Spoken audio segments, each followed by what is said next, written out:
गाय के किस अंग में है कौन से देवता के वास, आइए जानते हैं इस वीडियो के माध्यम से।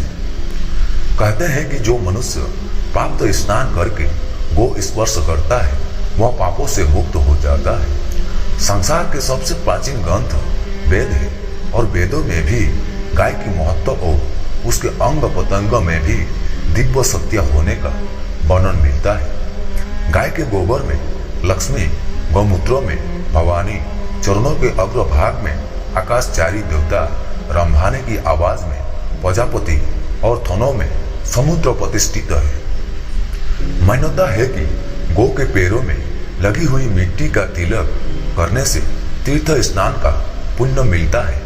यानी सनातन धर्म में गो को दूध देने वाला एक निरा पशु न मानकर सदा से ही उसे देवताओं की प्रतिनिधि माना गया है। गाय के कौन से अंग में कौन से देव देवी निवास है, आइए जान लेते हैं। पद्म पुराण के अनुसार गाय के मुख में चारों वेदों का निवास है। उसके सींगों में भगवान शंकर और विष्णु सदा विराजमान रहते हैं। गाय के उदर में कार्तिकेय, मस्तक में ब्रह्मा, ललाट में रुद्र, सींगों के अग्रभाग में इंद्र, दोनों कानों में अश्विनी कुमार, नेत्रों में सूर्य और चंद्र, दांतों में गुरु, जिह्वा में सरस्वती, अपान में सारे तीर्थ, मूत्र स्थान में गंगा जी, रोमकूपों में ऋषिगण, पृष्ठ भाग में यमराज, दक्षिण पार्श्व में वरुण एवं कुबेर, वाम पार्श्व में महाबली यक्ष, मुख के भीतर गंधर्व, नासिका के अग्रभाग में सर्प, खुरों के पिछले भाग में अप्सराएं स्थित है।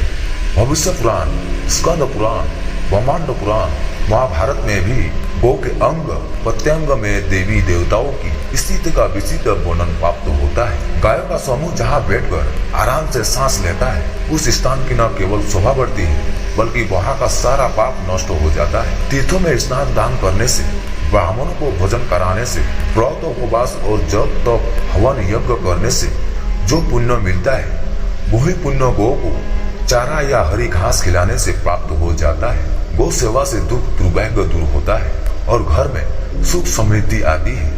जो मनुष्य गो की श्रद्धा पूर्वक पूजा सेवा करते हैं देवता उस पर सदैव प्रसन्न रहते हैं। जिस घर में भोजन करने से पूर्व गो ग्रास निकाला जाता है उस परिवार में अन्न धन की कभी कमी नहीं होती है। आशा करता हूँ कि ये जानकारी आप लोगों को अच्छी लगी होगी। अगर अच्छी लगी हो तो वीडियो को like, comment, share and subscribe करना ना भूलें। धन्यवाद।